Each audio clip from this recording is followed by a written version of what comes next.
Ingresa a nuestro canal de YouTube y suscríbete.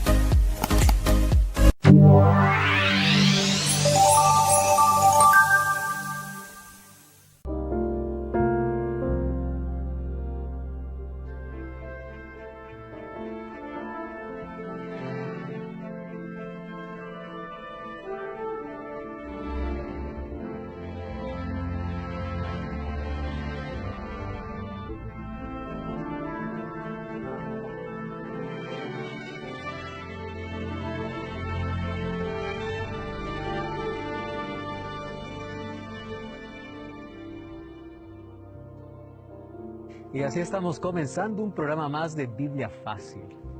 Estamos en un ambiente natural y en medio de la naturaleza podemos mejor comprender el amor de Dios al ver tanta belleza, tanta perfección. Y sabes que la naturaleza es un libro abierto que nos invita a conocer a un Dios planificador, un Dios creativo, un Dios creador, un Dios sustentador. Y desde este ambiente natural estamos listos para poder estudiar un capítulo más aquí en Biblia Fácil. Estamos acompañando y viendo cómo Jesús hizo todas las cosas que ya estaban planeadas en la eternidad a favor y salvación del ser humano. Y hoy estamos estudiando cómo Mateo registra aquellas actividades, aquellas acciones. Mateo comienza su libro hablando acerca de la genealogía de Jesús y todo tiene un propósito, una razón que ya lo descubrimos aquí. Y hoy vamos a dar continuidad a lo que Mateo registra, el comienzo del ministerio de Jesús. Así que bienvenido, un grande abrazo para ti. Gracias por permitirnos acompañarte, ingresar hasta tu hogar. Qué bueno que puedas estar allí como siempre, con Biblia en mano y mucha disposición, porque queremos juntos aprender. Y que el Espíritu Santo pueda hoy hablar nítidamente a nuestro corazón. Hoy vamos a estudiar dos eventos importantes al comenzar el ministerio de Cristo. La primera tiene que ver con su bautismo y la segunda tiene que ver con la tentación en el desierto. Así que antes de poder estudiar la palabra de Dios, yo quiero ofrecerte un curso bíblico que trata sobre ese maravilloso Jesús con el título Jesús Restaurador de Vida. Puedes solicitar este material a través de nuestro WhatsApp, que es el más 5512 9810 1460, o también puedes ingresar a nuestro sitio web estudielabiblia.com.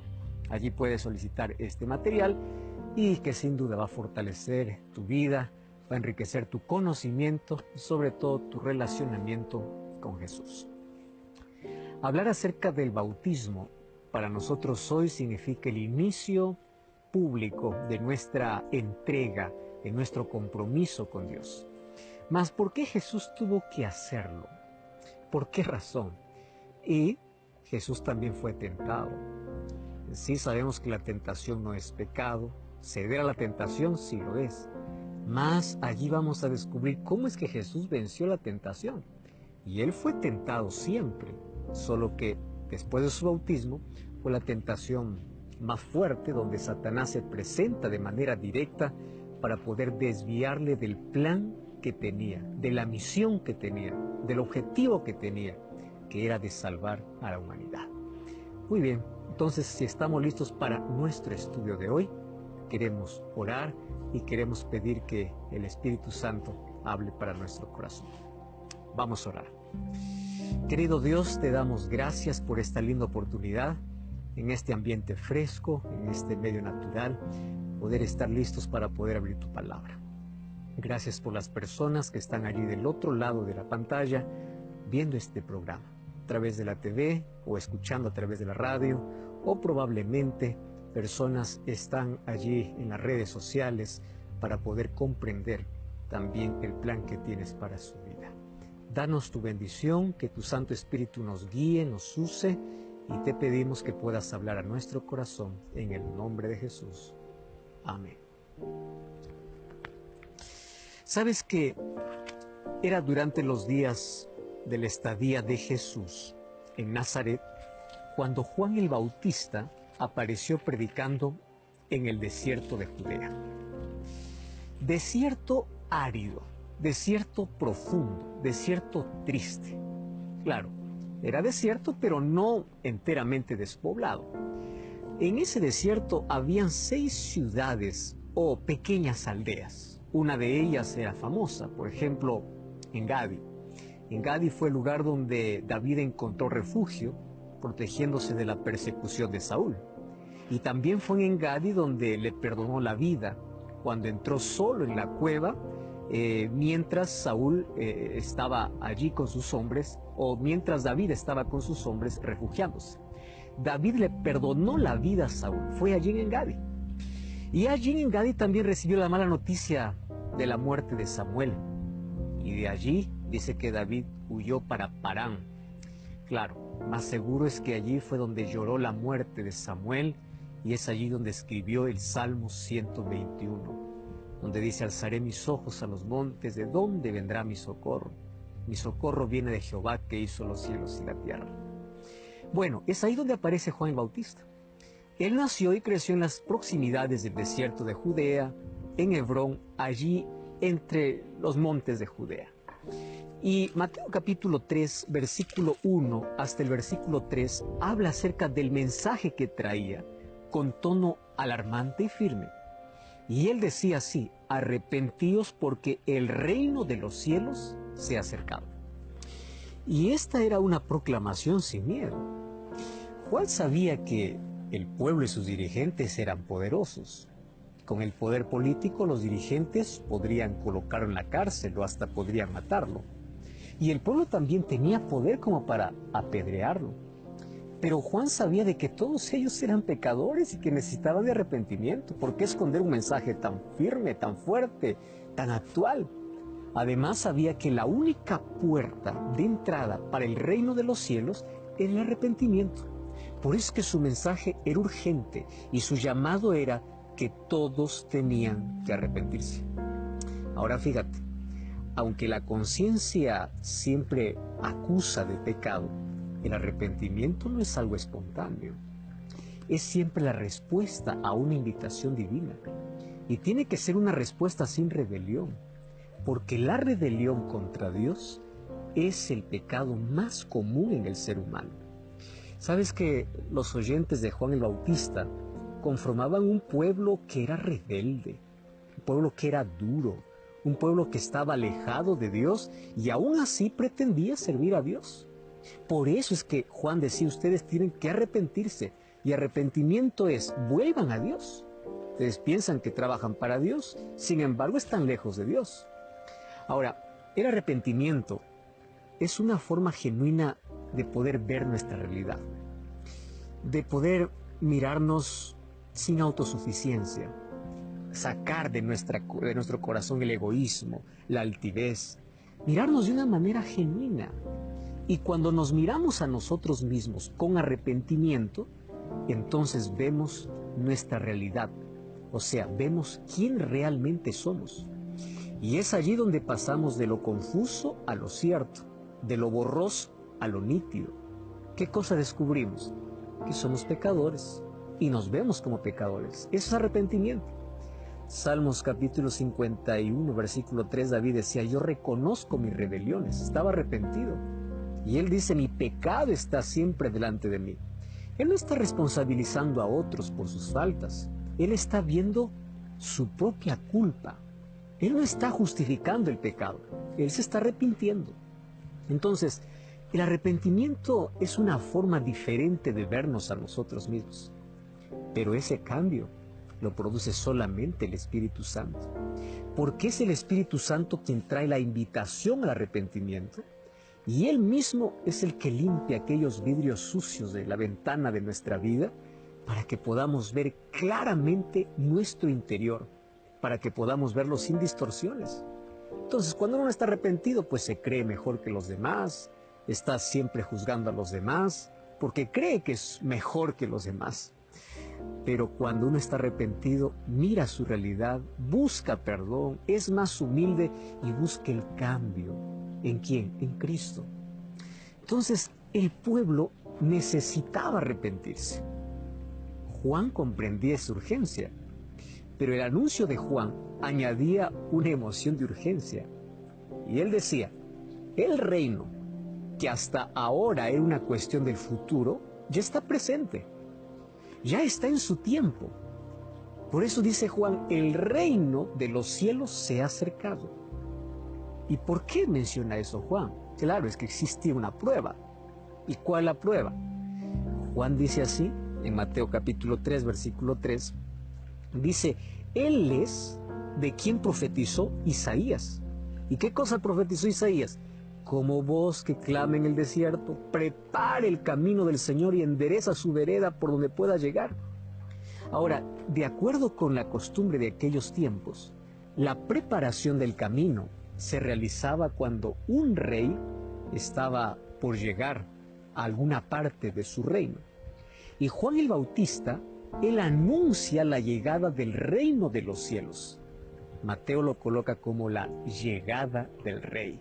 Por eso dice, el reino de los cielos se ha acercado, porque Juan el Bautista es el mensajero que preparó el camino, llamó al arrepentimiento para que Jesús inicie ya su ministerio. Entonces, a partir del versículo 13 hasta el versículo 17 dice que allí vino Jesús de Galilea a Juan para ser bautizado en el Jordán. Mas Juan se oponía diciendo, yo necesito ser bautizado por ti, ¿y tú vienes a mí? Y Jesús le respondió, deja ahora, porque así conviene que cumplamos toda justicia. Entonces le dejó. Y Jesús, después de ser bautizado, subió del agua, y he aquí los cielos fueron abiertos, y vio al Espíritu de Dios que descendía como paloma y venía sobre él. Entonces se oyó una voz de los cielos que decía, este es mi Hijo amado, en quien tengo complacencia. ¿Entiendes qué es el verdadero bautismo? Bautismo por inmersión.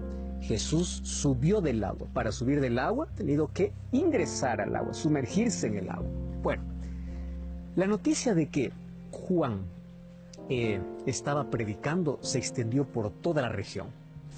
Y esta era la señal que Jesús estaba esperando para comenzar su ministerio público. Recordemos que Jesús seguía viviendo en Nazaret, que era una provincia de Galilea, y ahora él estaba listo para ir donde Juan estaba. Así que él comenzó su viaje. Y dos cosas tenían que realizarse en ese viaje. Número 1, bautizarse. Número 2, enfrentar las tentaciones del diablo en el desierto. Y listo estaba para poder comenzar su misión. O sea, cada metro recorrido en ese camino desde Nazaret al Jordán, que era más o menos unos 102 kilómetros, se convirtió en un lugar de encuentro con el Padre. Claro que en la misión Jesús no estaba solo. También era la misión del Padre, también era la misión del Espíritu Santo. Y juntos tenían que cumplir esa misión. Entonces ahí el texto dice, un día Jesús fue de Galilea para el Jordán para que Juan pueda bautizarlo. Pero allí dice el texto que Juan trató de disuadirlo, decirle, ¿cómo vienes a mí? Yo soy quien necesito ser bautizado por ti. Por favor, no alteremos las cosas. Además, el bautismo que yo hago es un bautismo de arrepentimiento. ¿Y tú de qué tienes que arrepentirte? Juan aquí está reconociendo quién es Jesús, porque él mismo había dicho, este es el Cordero de Dios que quita el pecado del mundo. Ahora, sin embargo, aquí Juan o Jesús aquí no discute. No, simplemente le responde, mira Juan, dejémoslo así por ahora, pues nos conviene cumplir con todo lo que es justo. Lo que le está diciendo es, Juan, mira, no se trata de mi arrepentimiento, se trata de mi identidad con el reino, se trata de mi misión. Entonces esto es un acto de justicia, esto es una relación justa. Yo vengo aquí a restaurar la relación de Dios con el pecador que está destruido. Entonces yo vengo a tomar el lugar del ser humano que ha pecado contra Dios. Yo estoy viniendo aquí para establecer el reino de Dios, para hacer lo justo, para hacer lo conveniente. Y esta es la obra de Dios. Y de esa manera, pues Jesús estaría comenzando un ministerio. Y un ministerio de restauración de la justicia en las relaciones del ser humano con Dios. Juan, obviamente que entendió eso. Entonces, Juan manifestó un respeto profundo por el deseo de Jesús y expresó una afectuosa obediencia a la voluntad de Jesús. porque sabes que esta es la actitud que agrada a Dios.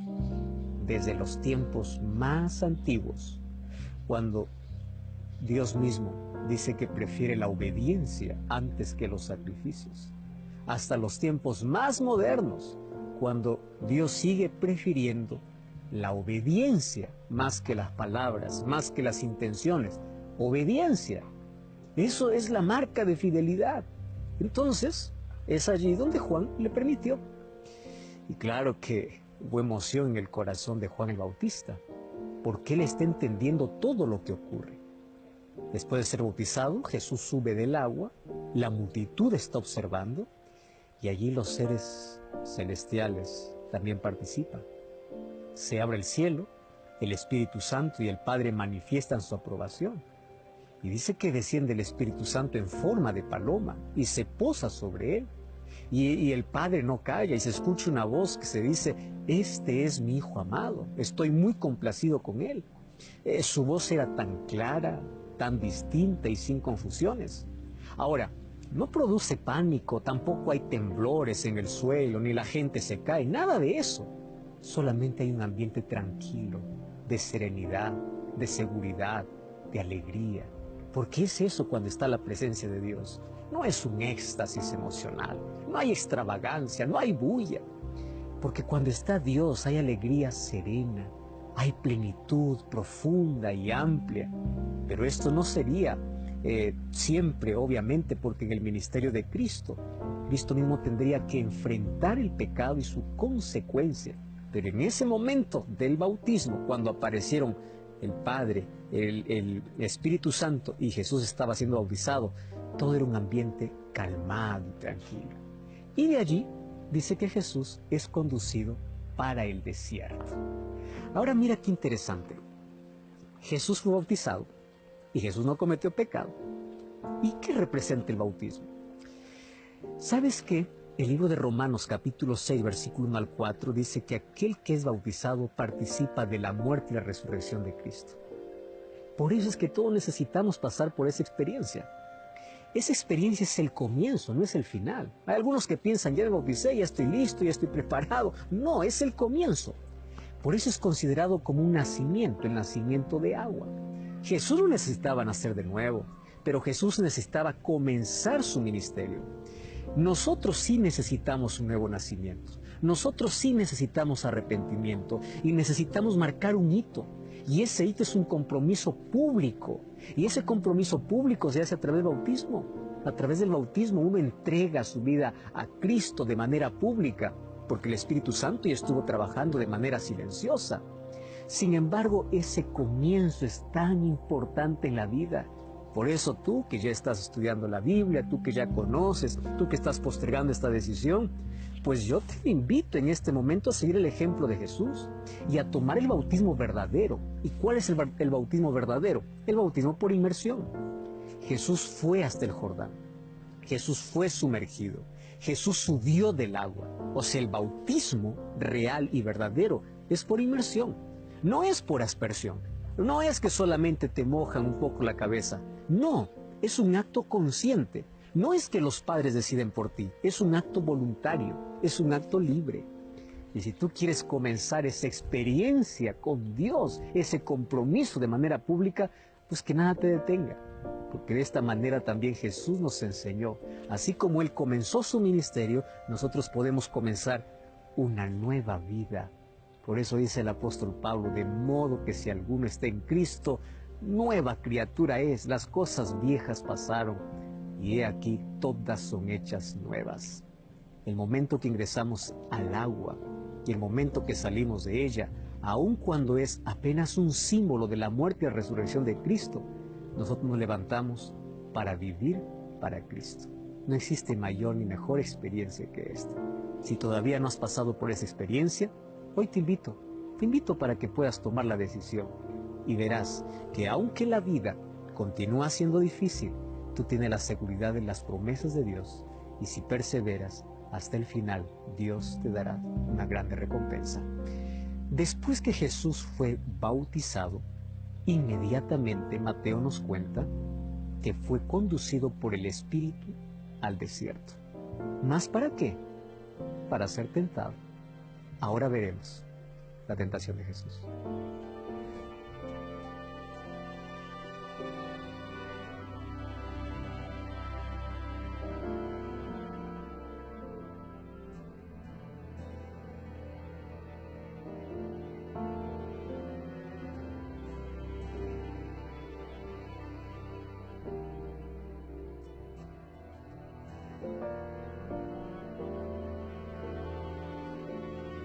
Mateo nos cuenta que inmediatamente después del bautismo, Jesús fue conducido para el desierto. Entonces allí Mateo capítulo 4, versículo 1 y versículo 2 dice, Jesús fue llevado por el Espíritu al desierto para ser tentado por el diablo. Y después de haber ayunado 40 días y 40 noches, tuvo hambre. Jesús no volvió inmediatamente a Nazaret. Él tenía que pensar en su misión y en su obra. Así que se fue al desierto para estar solo.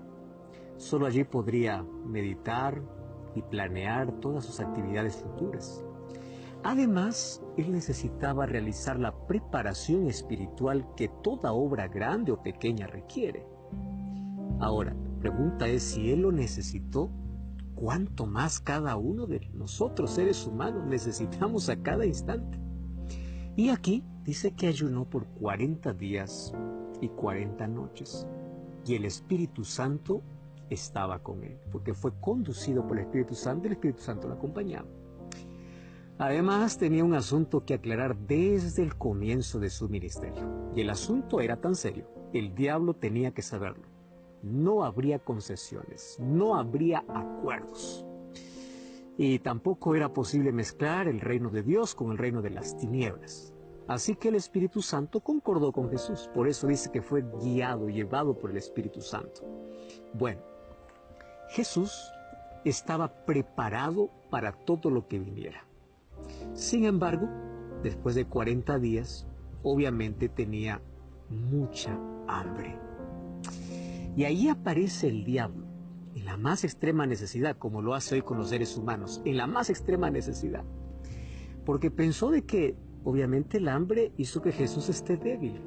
Y se aproximó a Jesús, no para dialogar, porque el diablo no sabe conversar, lo único que sabe es tentar. Y aunque Jesús no buscó la tentación, obviamente no podía evitarla. El diablo aprovechó la oportunidad para tentar a Jesús 3 veces. O sea, él tuvo 3 intentos. Y él quería encontrar alguna alternativa que apartara a Cristo de su misión. O al menos que lo llevara pues a consentir en cumplirla de un modo inapropiado. Entonces, antes de analizar las tentaciones de Cristo, debemos recordar que nadie está libre de ser tentado. Ahora, nosotros necesitamos una debida preparación espiritual. Las posibilidades de vencer al tentador son nulas si no nos preparamos espiritualmente. Ahora, Jesús estaba preparado. Ahora vamos a ver las tentaciones. La primera tentación que Satanás colocó para Jesús es una tentación de autonomía. Mira lo que dice el versículo 3 y versículo 4. Vino el tentador y le dijo, si eres el Hijo de Dios, di que estas piedras se conviertan en pan. Y él respondió, escrito está, no solo de pan vivirá el hombre, sino de toda palabra que sale de la boca de Dios. ¿Cómo es que Jesús venció cada tentación? Escrito está. ¿Sabes? El desierto era árido y el hambre intensa. Jesús estaba débil, demacrado, 40 días. Imagínate 40 días sin comer. La inmensa soledad del desierto se desplegaba allí delante de Jesús como una prisión ilimitada. Parecía que estaba desprotegido. Y no creas que el diablo se presentó como un enemigo. No, él siempre se disfraza. Eso lo vemos desde el jardín del Edén.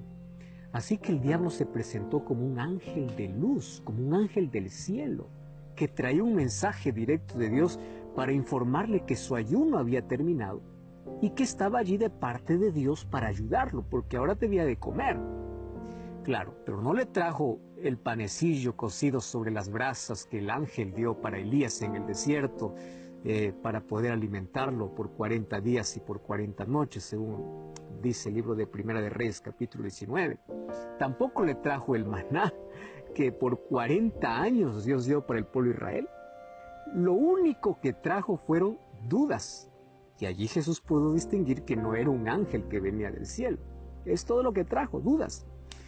Porque comienza diciendo así: si eres el Hijo de Dios, ordena que estas piedras se conviertan en pan. Sabes que el diablo pensó hacer lo mismo que en el Edén, solo que ahora él tenía grande ventaja, porque estaba en el desierto. Claro, desventaja para Jesús. Y la táctica de la duda tuvo éxito con Eva, y lo tiene casi con todos los seres humanos. Pero con Jesús no, con él no puede. Jesús se conocía a sí mismo, y él no duda. Y parece que la duda es mayor cuando el ser humano no conoce a Dios, ni se conoce a sí mismo. Jesús no estaba allí para demostrar si era o no era el Hijo de Dios. Él tenía la seguridad de quién era. Ahora presta atención. La ignorancia de quién es Dios y quién somos nosotros genera inestabilidad y desconfianza. Cristo conocía al Padre y sabía que nunca lo dejaría solo. Sabía también que nunca necesitaría actuar de manera independiente del Padre y por su propia cuenta. Y sabía que la autonomía no tiene lugar en las relaciones con Dios. Además, él sabía bien cuáles eran todas sus prioridades. ¿Cuáles eran sus prioridades? Número 1, lo espiritual estaba por encima de lo material. Y eso lo demostró inclusive Abraham, cuando eligió la obediencia a Dios. Recuerda cuando él fue probado y cuando no había cordero para el sacrificio, él estuvo dispuesto a todo, hasta que el cordero apareció. Número 2, la necesidad inmediata es menos importante que la vida entera. ¿Tú te acuerdas de Esaú, que por satisfacer su hambre inmediatamente perdió su primogenitura, pero también perdió su lugar en la familia de la bendición? Y Jesús tampoco haría eso. O sea, nadie que conozca a Dios atenderá el placer del minuto presente olvidando el resto de la vida. Así que Jesús no estaba dispuesto a atender ningún pedido que Satanás le hiciera. Jesús simplemente dijo: escrito está.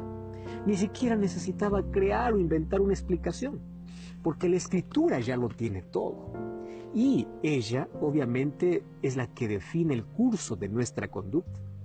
Los seres humanos a veces pasamos la vida inventando explicaciones para todo lo que hacemos.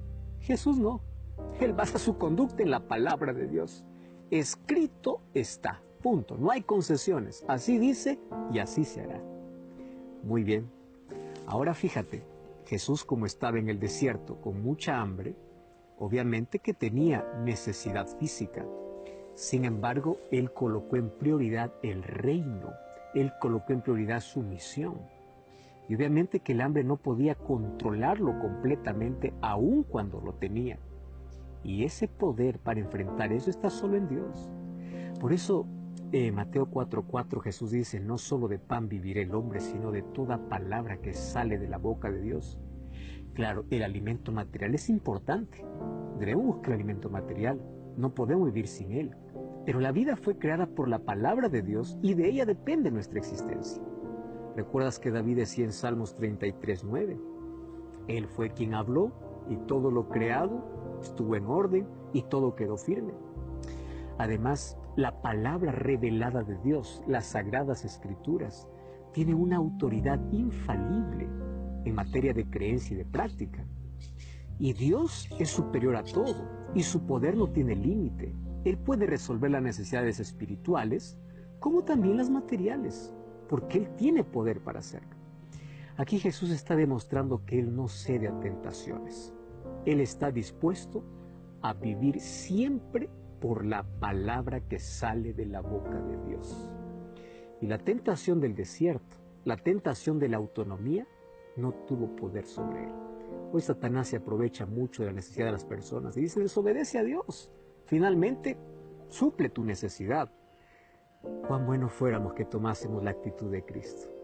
la segunda tentación tiene que ver con la incredulidad. Y esta vez Satanás usa las Escrituras, pero obviamente fuera de su contexto, para poder tentar a Jesús. Mira lo que dice el versículo 5 hasta el versículo 7. Allí dice lo siguiente: el diablo lo llevó a la santa ciudad y lo puso sobre el pináculo del templo. Y le dijo: si eres el Hijo de Dios, échate abajo, porque escrito está: a sus ángeles mandará cerca de ti y en sus manos te sostendrá, para que tu pie no tropiece en piedra. Y Jesús le dijo: escrito está también: no tentarás al Señor tu Dios. Satanás hoy ha tenido grande éxito en manipular las Escrituras. Satanás está tomando parte de un texto no completo para poder tentar a Jesús. Pero fíjate su estrategia. Al diablo le pareció que el desierto no era el ambiente propicio para seguir tentando a Jesús. Así que él prefirió un lugar menos apropiado para la concentración, donde tenga más distracciones. ¿Dónde podemos encontrar un lugar así? Donde no hay mucho tiempo para pensar las cosas debidamente. Pues en la ciudad. Tanto bullicio, tanto ajetreo, uno descuida lo importante. Y los llevó a la ciudad importante, la ciudad atractiva, lleno de actividad. Era el centro de la nación israelita, y para cada judío, y era también el centro de todo el mundo habitado. No era una ciudad industrial, pero tenía un comercio muy intenso y muy rico. Había mucho dinero que venía afuera, especialmente los impuestos que se pagaban en el templo, que provenían de todo el mundo, porque cada vez que los peregrinos ricos visitaban por razones religiosas, ellos traían siempre dinero para el templo. Aquellos ricos comerciantes que habían salido del territorio, pues ellos traían aquello que correspondía. Entonces había mucho dinero. También ahí en la ciudad se producía artículos de lujo, perfumes muy caros, ungüentos especiales. Jerusalén, gran ciudad, pero siempre lleno de bullicio, lleno de intensidad, incluso lleno de actividad religiosa, porque con visitantes de todo el país y el mundo entero iba ya para adorar. Además, pues daba la impresión de que todo se hacía en Jerusalén, todo lo que se hacía en Jerusalén era religioso y era aprobado por Dios, porque para él lo más importante era el templo. Y el diablo pensó así: allá lo voy a llevar. Allí se va a confundir entre el bullicio, entre la distracción. Aquí todo se piensa que es aprobado por Dios. Allá voy. Entonces, no encontró un mejor lugar para tentar que llevar a Jesús para allá. Y lo llevó al pináculo del templo, o sea, la parte más elevada, más o menos unos 350 pies sobre el valle del Cedrón, que era el lugar más alto de toda la ciudad. Y desde ese lugar se podía ver todo lo que ocurría dentro de la ciudad. Y ese era un lugar ideal para que una persona pueda estar distraída de todo lo que alguien le pueda decir. Allí Satanás pensó que iba a tener éxito. Y no había modificado su simulación de ángel ayudador, todavía parecía un ángel bueno. Pero esta vez repite la insidiosa duda: si eres el Hijo de Dios. Jesús pudo haber discutido este punto y aclararle y decirle: ¿sabes qué? Yo sí soy el Hijo de Dios. Pero Jesús nunca se olvidó que con Satanás no se conversa, porque él no razona, él no entiende razones, él solo tienta. Y entrar en diálogo con él para aclarar sus dudas es comenzar a dudar con él. Entonces Jesús no se distrajo para prestar atención a lo periférico. Su mente estaba siempre atenta y siempre enfocada y siempre concentrada en su misión. Sabes que a través de esta tentación el diablo quiere conducirlo a la presunción, y la presunción es incredulidad. ¿Qué le dice? Tírate abajo. Escrito está, usa la Biblia, quiere dar la impresión de que respeta las Escrituras y nada de lo que pide está fuera de sus provisiones, porque todo le favorece. Muy bien, pero el asunto está: ¿cuál es el objetivo de esta acción? ¿Para qué Jesús tendría que tirarse abajo? ¿Solamente para obligar a Dios o para probar de que Él es el Hijo de Dios? Pues eso no tendría sentido, eso no podría venir de parte de Dios. Pero el diablo quiere ocultar esa falta de sentido y él afirma, como dando seguridad a Jesús, diciendo: Dios ordenará a sus ángeles para que te sostengan en sus manos y para que tu pie no tropiece en piedra. Él está citando la Biblia, solo que no lo cita de manera completa. Satanás solamente ha usado la mitad del texto, no completo. Así es como hoy engaña a miles de personas. Satanás manipula las Escrituras. Las Escrituras no dicen que lo protegerán en todas las acciones temerarias que ejecute para probar de que es de origen divino. Eso no dice la Biblia. Eso es presunción. Y la presunción no se debe confundir con la fe. ¿Correcto? Porque alguien puede decir, yo por fe me voy a tirar porque Dios me va a cuidar. Eso es presunción, no confundas con la fe. La Escritura dice que Él ordenará a sus ángeles que lo cuiden en todos sus caminos. Pero ¿viste cómo Satanás desvía la palabra de Dios? Y esto está en Salmos capítulo 91, versículo 11 y 12. Entonces, los ángeles mandará para que lo cuiden en los caminos. ¿Y cuáles serán los caminos? Los caminos que el Padre, el Hijo y el Espíritu Santo ya habían determinado en la eternidad. Jesús no vino a arriesgar su vida para probar de que Él es el Hijo de Dios. Él no necesitaba probarlo. Él vino para ofrecer su vida en sacrificio por la salvación de los pecadores. Ese era el único riesgo de vida que estaba en armonía con su misión, y solo ese era el plan aceptable por Dios. Por eso es que Jesús no cae en la presunción. Él no está para demostrar. Él no está para decir, mira, tengo fe y voy a demostrar. No. Jesús le contesta, también está escrito, no pongas a prueba al Señor tu Dios. Jesús nunca pediría nada a Dios para que Él probara si cumple su palabra o no. Y sabes que ningún cristiano debiera hacer ese pedido jamás, porque esa clase de pedido demuestra incredulidad. La fe sabe que Dios cumple y la fe no duda. La fe cuando pide a Dios porque confía en sus promesas y porque sabe que Dios cumple. No está para tentar a Dios. Por eso es que la Biblia dice que el que pide dudando es como las olas del mar. Además, aquel que pide dudando cae en la presunción. ¿Qué cosa es la presunción? Es una fe falsa. Es una fe inventada por Satanás para que el pecador piense que cree en Dios, cuando en realidad no cree. Lo usa solamente para disculpar su transgresión. Por ejemplo, te voy a dar un ejemplo aquí de presunción. Ahí alguien piensa así, yo voy a pecar, no, normal. Finalmente yo pido perdón a Dios y Él me va a perdonar. Pecado consciente. O no importa que peque, Dios me va a perdonar porque me ama. ¿Estás entendiendo? La fe nunca razona disculpándose. La fe obedece. En el Antiguo Testamento encontramos que Saúl cometió el pecado de presunción. Y claro, cuando Dios ordenó que pueda destruir a Amalek y todo lo que había, entonces allí Saúl comenzó a disculpar su pecado. ¿Por qué? Porque él había desobedecido a Dios. ¿Y qué cosa hizo? Él perdonó lo mejor de lo mejor, bajo una excusa para sacrificarlas al Señor. Pero el Señor no había pedido eso. Entonces Samuel le dice a Saúl, ¿por qué no obedeciste al Señor? ¿Por qué no le obedeciste? ¿Por qué lo has ofendido? Esa historia está en 1 Samuel capítulo 15. Y Saúl, en lugar de reconocer su pecado, él comienza a justificar. ¿Te das cuenta? Ese es el pecado de la presunción. Ahora, Jesús no dio lugar a la incredulidad. Él creyó y él obedeció. Ahora fíjate, Satanás, al verse derrotado, él no se queda de brazos cruzados. Él persiste. Y ahora vamos a ver en qué consiste la tercera tentación, que es llamada la tentación del desvío. Eso veremos a continuación.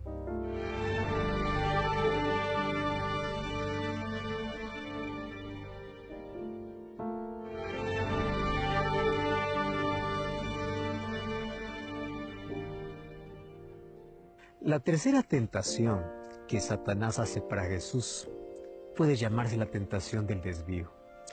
Mateo capítulo 4, versículo 8 hasta el versículo 11 dice así: Otra vez le llevó el diablo a un monte muy alto y le mostró todos los reinos del mundo y la gloria de ellos. Y le dijo: todo esto te daré si postrado me adorares. Entonces Jesús le dijo: vete, Satanás, porque escrito está: al Señor tu Dios adorarás y a Él solo servirás. Y el diablo entonces le dejó, y he aquí, Satanás vinieron ángeles y le servían. En la tercera tentación, el diablo cambió de táctica. Él sabe si algo no le funciona, pues busca otros medios. Ahora ya no simuló ser un ángel enviado por Dios para ayudar a Jesús. Ahora se mostró quién realmente era. Claro que conservó su propia identidad de ángel poderoso, porque eso nunca lo perdió, aunque caído, pero sigue teniendo poder. Pero ahora se presenta a Jesús como el rey del mundo. Por eso es que lo lleva a un monte alto. Algunos creen que fue al monte Pisga, que fue el lugar donde Moisés vio toda la tierra de Canaán antes de morir. Pero Satanás lo lleva a Jesús allí para mostrarle todos los reinos de este mundo. La pregunta es, ¿acaso eran sus reinos? Claro que no eran suyos. Satanás conquistó el poder que Adán tenía sobre el mundo. Y recordemos que Adán solo era el vicerregente. El dueño verdadero era el creador mismo, era Dios. Ese poder Satanás nunca lo conquistó. Pero obviamente, él aquí está pintando un cuadro falso, porque a él le gusta pintar ilusiones. Él quiere lograr que Jesús se confunda y piense que el gobierno de este mundo realmente está en las manos de él. Por eso es que al llevarlo a un monte alto, donde panorámicamente y en forma virtual le mostró lo mejor de la tierra, le mostró lo más atractivo de los gobiernos terrenales, y allí aparecieron aquellas ciudades llenas de templos, llenas de palacios magníficos, aquellos campos en plena producción, aquellos huertos con sus árboles cargados de frutos, escenas de belleza insuperable. Ahí estaba la gloria y la magnífica apariencia de sus príncipes, de sus ropas, de sus coronas, sus asistentes, sus guardaespaldas. Estaba toda la pompa de los tronos, las cortes, los palacios, los edificios, las grandes ciudades. ¡Wow! Satanás es experto para poder crear una ilusión, primero para él creyendo que es el dueño, y luego para decirle a Jesús, mira, esto es mío, y si yo quiero te lo puedo dar, bajo una condición. Qué interesante. Aquí le dice, todo esto te daré, pero una cosa, póstrate y adórame. ¿Cómo Satanás podría dar lo que no era suyo? ¿Cómo podría Jesús recibir en donación lo que ya era de él? Ilógico. Satanás siempre trabaja así. Intenta darte lo que no tiene. Intenta darte felicidad por minutos de placer, finalmente no eres feliz.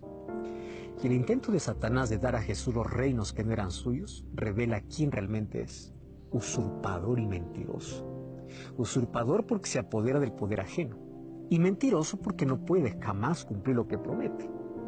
La ilusión que el diablo montó allí para poder engañar a Jesús terminó engañándolo a sí mismo. ¿Cómo pudo imaginarse que Jesús finalmente cedería o que Jesús lo adoraría? ¿Sabes que algunos seres humanos caen en ese engaño? Porque constantemente se aventuran allí a decidir en su propia sabiduría tan limitada. Y claro, no consultan a Dios. Y es por eso que pueden caer fácilmente. Pero Jesús estaba siempre en comunión con el Padre. Él no pudo ser engañado. Engañarlo a él era imposible. La adoración que Satanás pedía era el peor desvío que pudiera haber pedido a Jesús. Concedérselo significaba desviarse de Dios, desviarse de la misión. Y en lugar de buscar a los pecadores allí para poder salvarlos, pues allí se hubiese dedicado a buscar los reinos de este mundo para poder gobernar en ellos. Y claro, de acuerdo al estilo del diablo, eso estaba bien, pero para Jesús estaba todo claro. ¿Sabes que Jesús no se desvió? Él sabía para qué había venido. Él sabía cuál es su misión. Ahora fíjate una cosa. Viendo la ilimitada arrogancia del demonio, Jesús le responde con una orden. Y aquí en Mateo 4:10 le dice, vete, Satanás, porque escrito está, al Señor tu Dios adorarás y solo a Él le servirás. El diablo sintió el choque, el impacto. Estaba derrotado. No le quedaba otra alternativa. aquel que lo ordenaba para que se vaya, tenía un poder superior que él no podía discutir, él no podía desconocer. Además, Jesús dejó todo claro desde un comienzo. Él vino para cumplir una misión, no para poder vanagloriarse o ganar reinos terrenales, porque este mundo es de Él. Él vino para servir al Padre, no a sí mismo, mucho menos al demonio.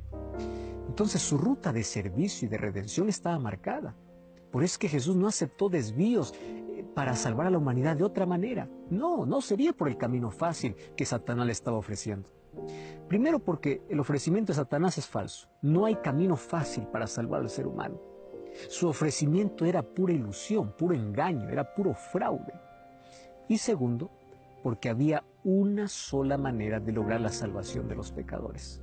Colocándose en el lugar del pecador, cargar el pecado de ellos y asumir las consecuencias de sus pecados. ¿Y esto qué cosa implicaba? Sufrimiento. Esto implicaba angustia. Esto implicaba que Jesús iba a morir en la cruz. Y eso es lo que Jesús vino a realizar. Y Él cumpliría su misión sin ningún tipo de desvíos. Ahora quiero decirte una cosa. La tentación es inevitable. Inevitable fue para Cristo y inevitable es para todos los seres humanos. Claro que no hay que buscarla, pero si en algún momento de la vida tú vas a ser tentado. Solo que cuando se presente hay que saber actuar como Jesús actuó. Y Jesús nos mostró. Él venció por el poder de la palabra de Dios. Por eso su respuesta siempre fue clara. Escrito está. David decía en Salmo 119:11, en mi corazón he guardado tus dichos o tu palabra para no pecar contra ti. Jesús enfrentó la tentación siendo guiado por el Espíritu Santo y con su poder también nosotros podemos vencer toda tentación. Ahora, además de otorgarnos el poder que necesitamos para la victoria, pues el Espíritu Santo reduce la dimensión de la tentación al tamaño que nosotros podamos soportar.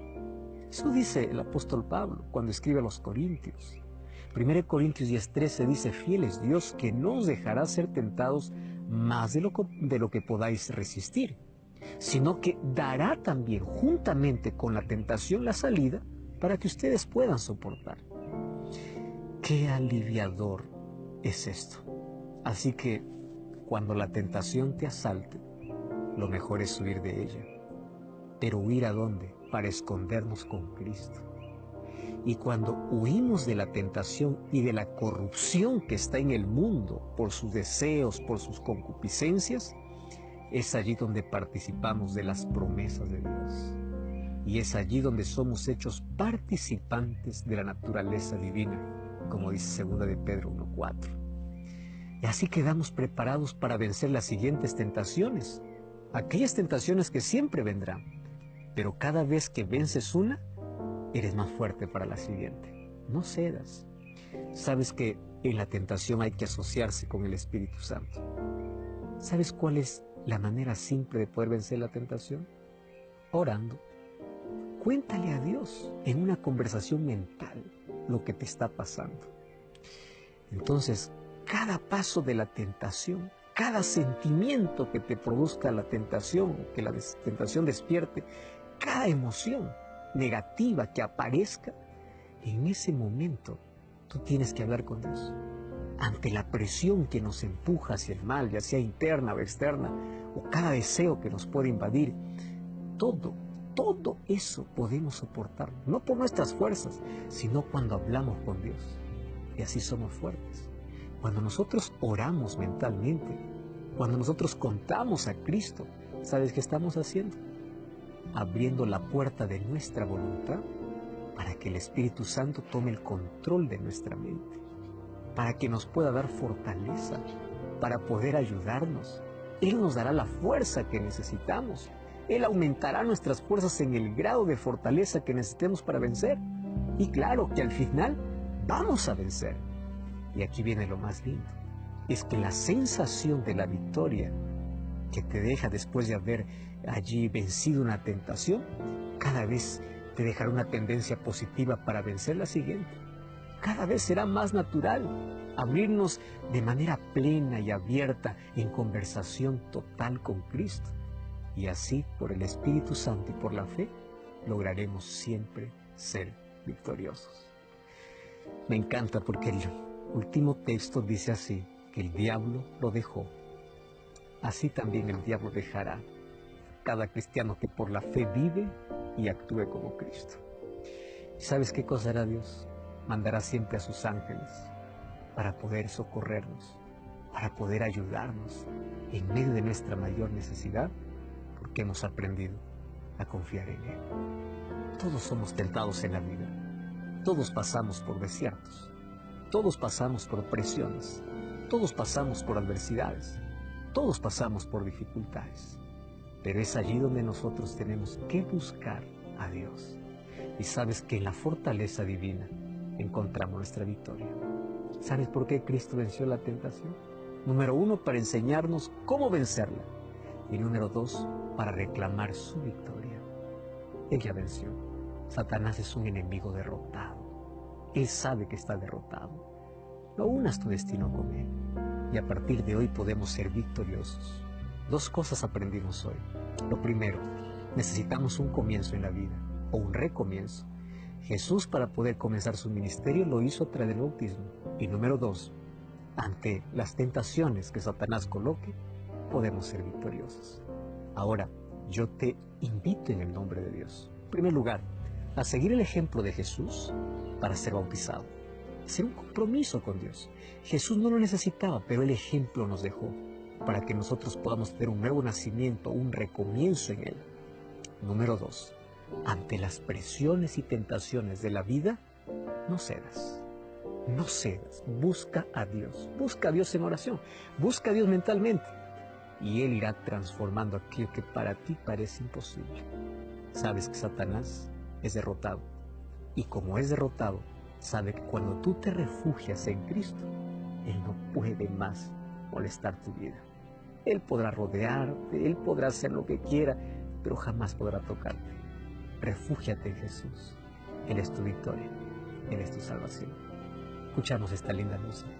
Y mientras escuchamos, yo quiero que tú coloques en Cristo todas tus tentaciones, todos tus deseos, todas tus derrotas. Y dile a Jesús, yo quiero un compromiso contigo, yo quiero ser bautizado, y a partir de hoy quiero ser vencedor, vencedor en ti.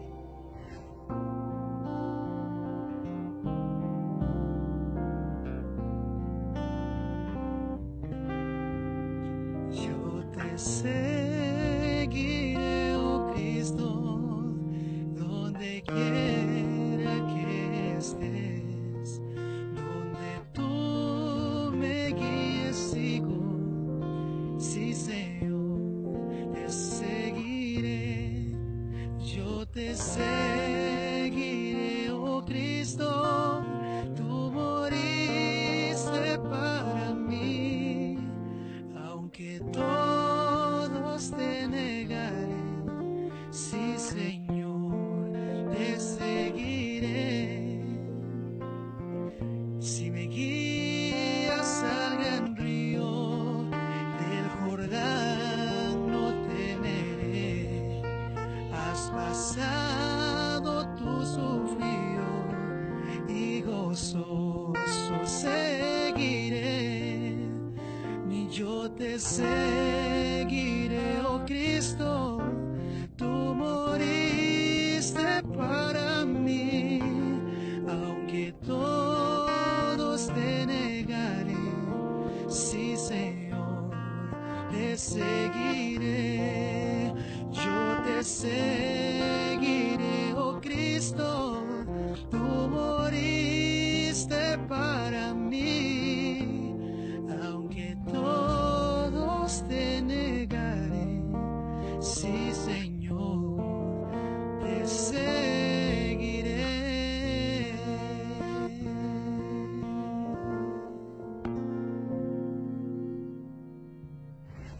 ¿Por qué no seguir el ejemplo de Jesús? Jesús vino para enseñarnos cómo vencer. Jesús vino para vencer y darnos su victoria. En Cristo somos más que vencedores. Que nada te detenga en la vida. Que Satanás no tenga posesión en ti. que jamás puedas hacer alguna concesión con Él. A partir de hoy, elige vivir para Él. Elige caminar para Cristo y caminar con Cristo. Sabes que cuando nosotros tenemos esa experiencia, siempre caminamos de victoria en victoria. No significa que dejamos de ser pecadores, porque nuestra naturaleza de pecado será quitada solo cuando Cristo regrese, pero siempre tendremos la victoria. Y hoy quiero orar por la decisión que tú has tomado. Vamos a orar. Querido Dios, gracias por tu palabra.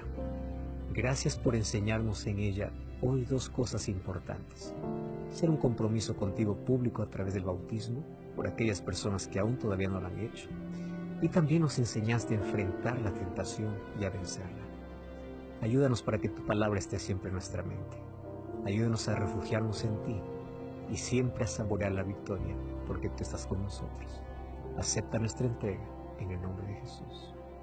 Amén. Gracias por acompañarme en este programa. Yo te espero en el próximo capítulo para seguir acompañando el ministerio de Jesús. Mi cariño para ti, un grande abrazo, que la paz de Jesús siempre esté en tu corazón y que cada día puedas disfrutar de su gracia. Hasta la próxima.